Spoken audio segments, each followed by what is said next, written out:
শাশুড়ি জিন্দাবাদ। এবার কদুর হাতে তোরা থালাটা দে, ভাত কাপড়ের থালাটা দে। না না না না না, কদু আগে বল যে আজ থেকে তোমার ভাত কাপড়ের সব দায়িত্ব আমি নিলাম। আস্তে আস্তে এভাবে তাড়াতাড়ি ডিকটেশন দিলে আমি নিতে পারি না, এত ভালো ছাত্র আমি নই। তারপর বলে কিনা এইটা প্রথম বিয়ে। না সরি, কি বলে ফেলেছি।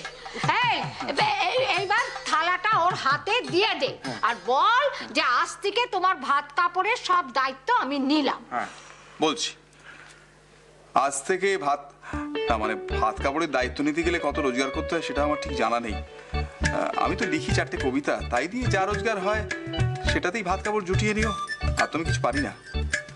জোটাবো না, বুঝে নেব।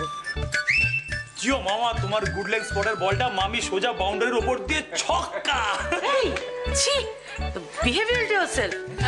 মা, আজকের দিনে জাম্বুকে আর বকো না।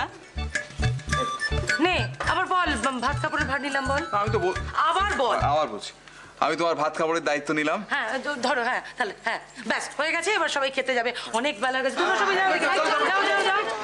পাগল, আমি পাগল হয়ে যাবো, সত্যি আমি পাগল হয়ে যাবো। কি করছিস, এখনো পাগল হইসনি? আরে সত্যি আমি পাগল হয়ে যাবো। তুই শুনলে তুইও পাগল হয়ে যাবি। তাহলে দয়া করে আমাকে বলিস না, আমার পাগল হবার কোনো দরকার মানে নেই। সত্যি বলছি, একদম পাগল করে দেওয়ার মতো ঘটনা। পুরো পাগল হয়ে যাবি। আচ্ছা এরকম পাগল করে চিৎকার করলে পাড়া প্রতিবেশী কি ভাববে বলতো? নিকুঞ্জদের এই মেশটা হচ্ছে একটা পাগলা গান। আমি পুরো পাগল হয়ে যাবো।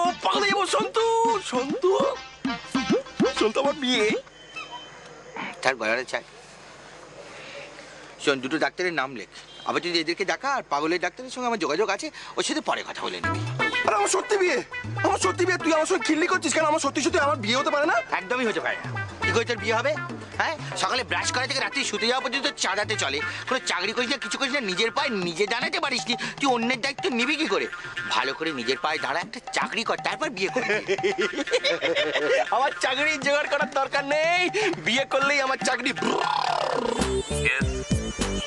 হ্যালো স্যার, নমস্কার। আমি ইন্দ্র বলছি স্যার, ইন্দ্রজিৎ স্যার। আপনার ওই ছবির একটা স্ক্রিন টেস্ট হয়েছিল, আমি গেছিলাম ওখানে স্যার। মনে পড়ছে আমি ইন্দ্রজিৎ বলছি স্যার। সরি, সিলেকশন হয়ে গেছে, পরে যোগাযোগ করবেন। কোন থিয়েটার যোগ দিন, অভিনয়টা জিরো। ইন্ডাস্ট্রিতে কিছুদিন ঘষুন, এখন সবে তো শুরু।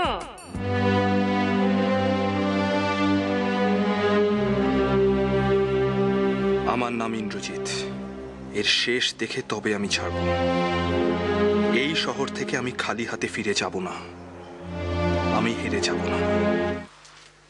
গোপাল, আমাদের না খুব তাড়াতাড়ি কিছু গুরুত্বপূর্ণ সিদ্ধান্ত নিতে হবে। ওরে বাবা, তুমি তো একদম দিশার ভাষায় কথা বলছো। দিশার ভাষা মানে? ওই যে কিসব বললে না, গুরুগম্ভীর দৃষ্টান্ত নাকি? এইসব কথা কখন বললাম আমি? আর দিশা তো, ও তুমি ললিতার ভাষার কথা বলছো। ললিতাটা কে বলো? সব গুলিয়ে গেল, এতক্ষণ ঠান্ডা মাথায় যেগুলো চিন্তা করছিলাম সমস্তটা গুলিয়ে গেল। আচ্ছা, হঠাৎ এমন কি হলো বলো তো, যে ঝট করে ডিসিশন নিতে হলো? নিকুঞ্জদা, জীবনে কখনো কখনো এরকম সময় আসে, তখন ঝট করে ডিসিশন নিতে হয়। সে তো বুঝলাম ডিসিশন নিয়েছো, কিন্তু কোথায় যাবে, কোথায় থাকবে, তার তো একটা ঠিকানা, মানে আমাকে একটা কিছু বলে যাবে। বলতে পারেন ভাগ্য অন্বেষণে যাচ্ছি। আর সত্যি বলতে কি, কোথায় যাচ্ছি, কোথায় থাকবো, এগুলো আমিও ঠিক করি। তবে আপনি চিন্তা করবেন না, যেখানেই থাকি ভালো থাকবো। আর যদি কোনো প্রয়োজন পড়ে, এই নিকুঞ্জতা রইলই, খবর দেবে একটা। জানি নিকুঞ্জদা, সেই ভরসাতেই তো যুদ্ধে নামছি। শোনো, যুদ্ধে নেমেছো, লক্ষ্য স্থির করে এগিয়ে যাও। আর ছোটখাটো ব্যাপার নিয়ে ভেবো না, বুঝলে?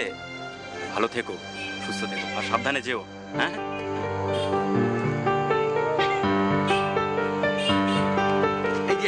বলছি, আপনার কাছে একটা 500 টাকা ভাঙানি হবে? আরে বাইকটা খারাপ হয়ে গেল, ট্যাক্সি করে আসতে গেলে ভাঙানি রাখে না দিয়েছ। কি ব্যাপারে ব্যাগটাক আপনার? কোথাও যাচ্ছেন? বেড়াতে যাচ্ছেন? না, বেড়াতে যাচ্ছি না, বলতে পারেন যাচ্ছি ওই দেখতে যে কপালে কি লেখা আছে। এই কয়েকটা দিন মেসে আপনাদের সঙ্গে সত্যি খুব ভালো কেটেছে। Memorable phase of my life. Thank you. না, আপনি মেস ছেড়ে চলে যাচ্ছেন নাকি? শাশুড়ি জিন্দাবাদ।